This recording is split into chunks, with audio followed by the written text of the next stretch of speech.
ಆ ಹಬ್ಬದ ಆನಂದ, ಹಬ್ಬದ ವೈಭವನೇ ಕಂಪ್ಲೀಟ್ ಕೊಲ್ಯಾಪ್ಸ್ ಆಗತ್ತೆ. ಇಲ್ಲಲ್ಲಿ ಹಬ್ಬಗಳನ್ನ ಮಕ್ಕಳು ಆಚರಿಸಬೇಕು, ಆಚರಿಸಬಾರ್ದು. ಆ ಪರಂಪರೆ ನಮ್ಮ ಮಕ್ಕಳಿಗೆ ಬರಬೇಕು, ಬರಬಾರ್ದು. ಈಗ ನಮ್ಮ ರಜೆಗಳು, ಸರ್ಕಾರಿ ರಜೆಗಳು ಹೆಂಗಿರ್ತಾವ, ಯಾವುದೇ ಸೀಮಿತವಾಗಿರ್ತಕ್ಕಂಥ ರಜೆ ಕೊಡ್ಬೇಡ್ರಿ.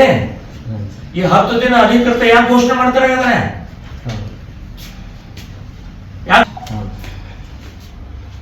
ಕ್ರಿಸ್ಮಸ್ ರಜಾ ಕೊಟ್ಟಿದಾರಲ್ಲ ಒಂದು ದಿನ, ಈದ್ ಮಿಲಾದ್ ರಜಾ ಕೊಟ್ಟಿದಾರಲ್ಲ, ಮತ್ತೆ ಈ 10 ದಿನ ಮಾಡ್ತಾರೆ. ಅವರು ಸರ್ಕಾರದಿಂದ ಅವಕಾಶ ಕೊಟ್ಟಿಲ್ಲ, ಹಿಂಗಾಗಿ ಅದನ್ನು ಮಾಡ್ತಾರೆ. ಅವು ಸ್ಕೂಲ್ಗಳಲ್ಲಿ ಎಕ್ಸಾಮ್ ಇಟ್ಟಿದ್ದಾರೆ, ನಿಮ್ದು ಸರ್ಕ್ಯುಲರ್ ವಾಪಸ್ ತಗೊಳ್ಳಿ. ನಿರ್ಧರಿಸಿ ಅನ್ನುವಂಥ ಶಬ್ದ ಇದೆ ಅದರಲ್ಲಿ. ನೀವು ನಿರ್ಧಾರ ತಗೊಳ್ಬೇಕ್ರಿ. ಅವ್ರು ಹೇಳಿದ ಕೂಡ ಕೊಟ್ಕೊಡೋದ?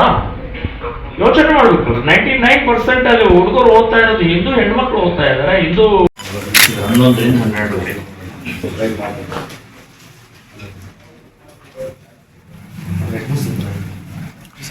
ಹೊರಗೆ ಹೇಳಿದ್ರೆ ಸರ್, ಈಗ ನೀತಿ ಕಾರಣ ಇದ್ದಾರ ಮಾಡೋ ಕೆಲಸ ಮಾಡ್ತಿರ್ತಾರೆ. ಇವ್ರು ಬರ್ಲಿ, ಇದು ಇದ್ದ ಕಾರಣನ ಕೇಳ್ಕೊಂತ ನಾವು ಸೈಡ್ ಇದನ್ನ ಕೇಳೋದಾಗಿಲ್ಲ. ಆ ಹಬ್ಬದ ಆನಂದ, ಹಬ್ಬದ ವೈಭವನೇ ಕಂಪ್ಲೀಟ್ ಕೊಲ್ಯಾಪ್ಸ್ ಆಗತ್ತೆ. ಇಲ್ಲಲ್ಲಿ ಹಬ್ಬಗಳನ್ನ ಮಕ್ಕಳು ಆಚರಿಸಬೇಕು, ಆಚರಿಸಬಾರ್ದು.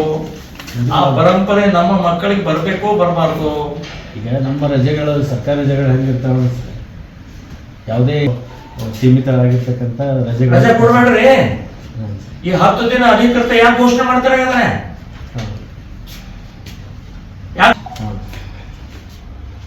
ಕ್ರಿಸ್ಮಸ್ ರಜಾ ಕೊಟ್ಟಿದಾರಲ್ಲ ಒಂದು ದಿನ, ಈದ್ ಮಿಲಾದ್ ರಜಾ ಕೊಟ್ಟಿದಾರಲ್ಲ, ಮತ್ತೆ ಈ 10 ದಿನ ಮಾಡ್ತಾರೆ.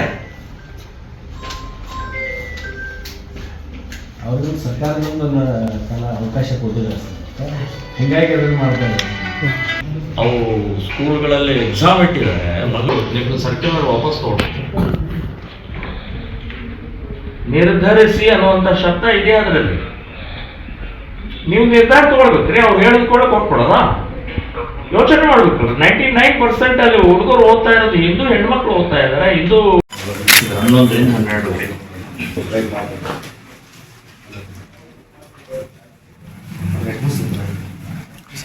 ಹೊರಗೆ ಹೇಳಿದ್ರೆ ಸರ್, ಈಗ ನೀತಿ ಕಾರಣ ಇದ್ದಾರ ಮಾಡೋ ಕೆಲಸ ಮಾಡ್ತಿರ್ತಾರೆ. ಇವ್ರು ಬರ್ಲಿ, ಇದು ಇದ್ದ ಕಾರಣನ ಕೇಳ್ಕೊಂತ ನಾವು ಸೈಡ್ ಇದನ್ನ ಕೇಳೋದಾಗಿಲ್ಲ.